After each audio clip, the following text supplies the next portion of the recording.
El capital de una empresa es un derecho residual, lo cual significa que los accionistas pueden recuperarlo una vez que se hayan pagado todas las deudas de la empresa. En consecuencia, el capital siempre tendrá un costo mayor que el de cualquier deuda. Para determinar qué tanto mayor es el costo del capital sobre la deuda, existen varios modelos, de los cuales el de mayor aceptación y uso es el modelo de evaluación de activos de capital, CAPM por Capital Asset Pricing Model. Básicamente, el CAPM indica que el costo de capital accionario de una empresa está dado por la tasa libre de riesgo más un factor de riesgo que está en función del rendimiento del mercado accionario representado por la Bolsa de Valores en México, en particular por el Índice de Precios y Cotizaciones o IPC. La fórmula del costo de capital usando el CAPM es: costo de capital es igual a la tasa libre de riesgo más un coeficiente beta multiplicado por la diferencia del rendimiento del mercado accionario menos la tasa libre de riesgo. Beta, que es esa letra B medio rara, es la letra griega con la que se denotan los coeficientes en matemáticas y como tal es un coeficiente de riesgo propio de la empresa que actúa de la siguiente manera. Si beta es igual a 1, la empresa tiene exactamente el mismo riesgo que el mercado accionario. Si beta es menor a 1, la empresa tiene menos riesgo que el mercado accionario. Y si beta es mayor a 1, la empresa tiene mayor riesgo que el mercado accionario. El término R sub M menos I sub L es una prima de riesgo que representa la diferencia que existe entre el rendimiento del mercado accionario, que es riesgoso, y la tasa libre de riesgo, el cual en teoría debería ser siempre positivo, dado que a mayor riesgo debe haber mayor rendimiento. Este término funciona bajo la misma lógica que la prima de riesgo de la tasa de préstamos que vimos en el tema de evaluación de alternativas de deuda en el video anterior de esta serie. Calcular el costo de capital no es una ciencia exacta, a pesar que utiliza herramientas matemáticas complejas como la regresión lineal. La beta es el resultado de una regresión lineal entre el rendimiento del capital accionario de la empresa en el mercado accionario y la prima de riesgo del mercado accionario, forzando la ordenada al origen a tener el valor de la tasa libre de riesgo. Esta regresión lineal se expresa gráficamente con una recta que se llama línea del mercado de valores o SML por Security Market Line. Por ejemplo, si la beta de una empresa es 1.21, el rendimiento del mercado accionario es de 14.34% y la tasa libre de riesgo es 5%, el costo de capital de la empresa sería de 16.3% debido a que si sumamos 5% más 1.21 por la diferencia entre 14.34 y 5%, que es 9.34, tendremos como resultado 16.3%. Los proyectos con TIR mayores a esta tasa serían aceptados, mientras que los proyectos con TIR menores a esta tasa de 16.3% serían rechazados. El gran problema es estimar la beta de la empresa, sobre todo si no cotiza en bolsa. Se puede estimar mediante números mayores a 1, indicando que es más riesgosa que el IPC, lo cual tiene sentido y además hace más conservador el criterio de aceptación de proyectos. Si la beta se estima en 1, se acepta implícitamente que la mejor opción alternativa de inversión con riesgo es un portafolio de acciones que replique el IPC, lo cual también tiene sentido. Suponer que la beta de la empresa es menor a 1 implica que tiene un menor riesgo que el IPC, lo cual podría justificarse internamente, pero difícilmente va a ser aceptado por un inversionista externo. La estructura de capital es la forma en que la empresa financia sus activos mediante una proporción de deuda y capital accionario. Lo más importante es que los activos de una empresa tienen una capacidad para generar valor en forma de flujos de efectivo que finalmente irán a retribuir el capital invertido. Debe recordarse que tanto la tasa de la deuda como el costo del capital reflejan el riesgo de la empresa. Para la deuda es el riesgo de no poder pagar el principal y sus intereses. Para el capital es el riesgo de que no se pueda regresar a los accionistas debido a que el valor de la empresa no fue suficiente para pagar las deudas. En consecuencia, el costo de capital siempre será más alto que la tasa de la deuda, ya que es un valor residual, es decir, lo que sobra. En consecuencia, el mejor negocio es trabajar con dinero prestado, siempre y cuando se pueda pagar, porque su costo es menor al del dinero propio. Como ejemplo de los beneficios de trabajar con dinero prestado, se piden prestados 10 para adquirir unas máquinas que se venden en 13. Al cobrarlas, se le entrega 1 al fisco por concepto de impuestos, 11 a quien prestó el dinero y queda 1, que representa una tasa de rendimiento infinita, dado que el capital invertido fue cero. Obviamente, existen límites al endeudamiento y ningún prestamista, empresa o no, otorgará recursos a una actividad que no cuenta con el respaldo de un capital que pueda responder por si algo sale mal o que represente un interés del promotor del negocio. El mayor peligro en el uso de la deuda es la quiebra. Los factores que llevan a la quiebra son, entre otros, la incapacidad para llevar a cabo el negocio. El negocio no genera lo que debe por mala ejecución o por factores externos que lo impiden. La toma excesiva de riesgos. Los recursos se invierten en proyectos con un perfil de riesgo muy alto. No debe invertir cuando se debe invertir. No se ejecutan las decisiones de inversión que generan flujo de efectivo y distribuir flujos a los accionistas cuando el negocio no los ha generado. Prácticamente es cometer fraude.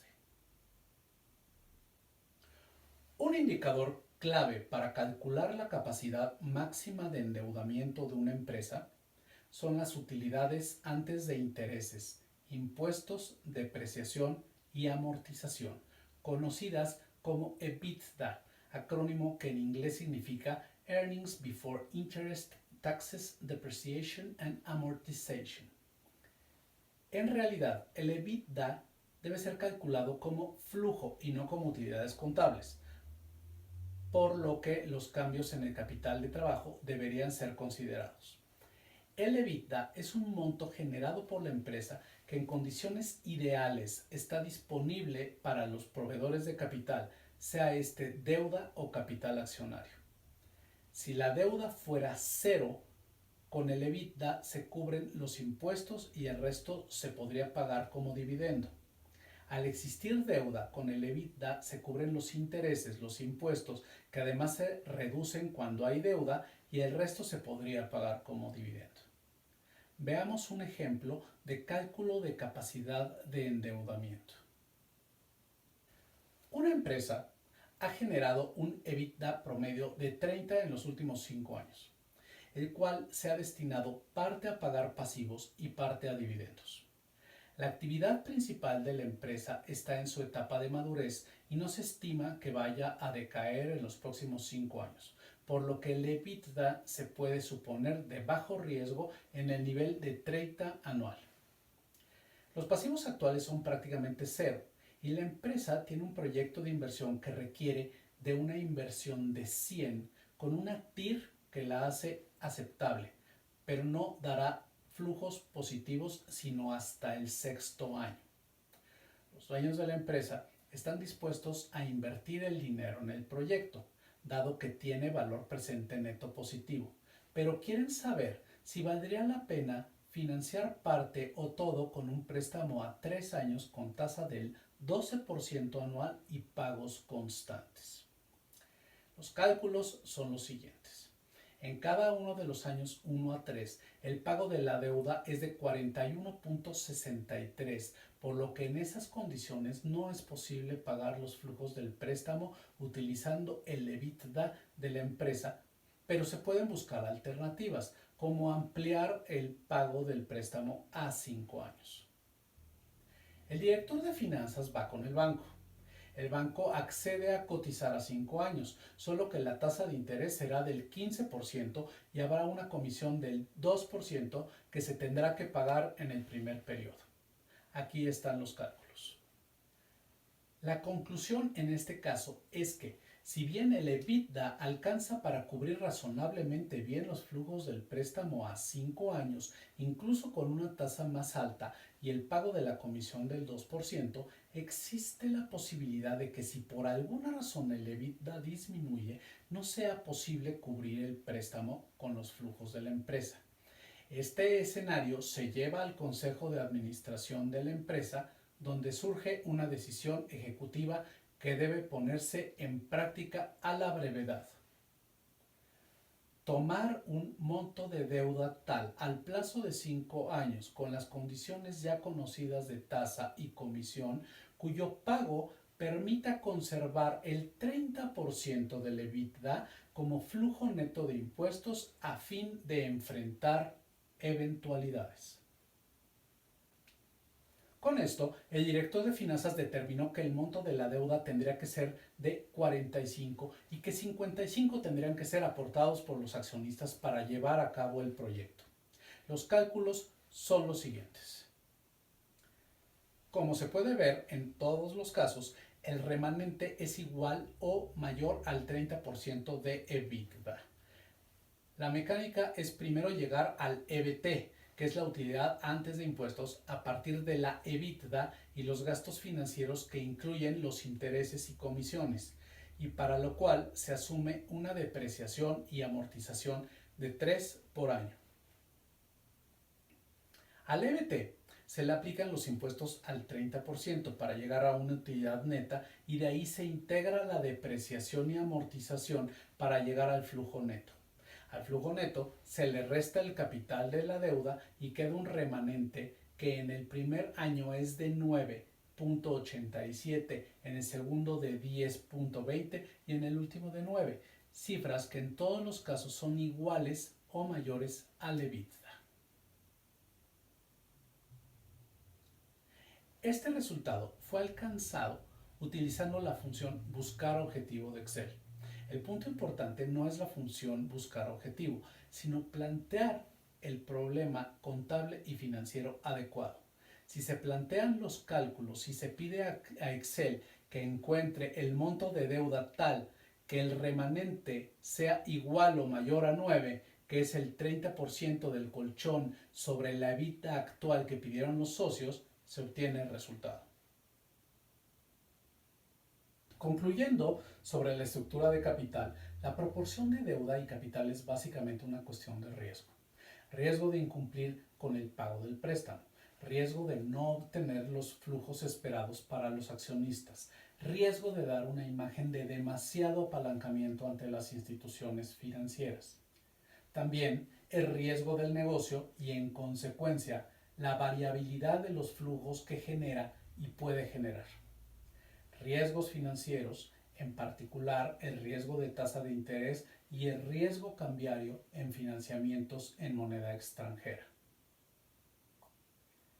El objetivo de la estructura de capital es aprovechar las oportunidades de inversión dado el perfil de riesgo-rendimiento que ofrecen, manteniendo ante todo la riqueza de los accionistas. Si se busca mantener la riqueza de los accionistas, se buscará pagar adecuadamente la deuda. Por último, conceptos básicos de capital privado. Cuando es imposible pedir préstamos y los actuales accionistas ya no cuentan con más recursos para invertir, pero la empresa tiene oportunidades de inversión rentables que ofrecen gran crecimiento, es el momento de evaluar la posibilidad del capital privado. El capital privado es una forma particular de inversión para un tipo específico de empresa.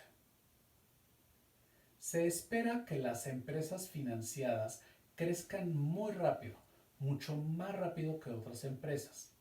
Las empresas financiadas con capital privado son promovidas posteriormente en la bolsa de valores o en una colocación privada. Las empresas financiadas tienen el potencial para generar mucho dinero para sus fundadores e inversionistas. Las inversiones son de alto rendimiento y por tanto de alto riesgo, por lo cual no todos los inversionistas desean involucrarse. Esto es todo respecto de costo de capital y estructura de capital. Buscamos introducir los conceptos básicos que no son muy simples de una forma práctica y útil. Hay mucho que profundizar, pero lo más importante es poner los conceptos básicos en práctica. Los invito a ver los otros temas y unidades de este curso práctico de finanzas para empresas. Pónganle like, compártanlo y dejen sus comentarios. Cuídense mucho y pásenla bien.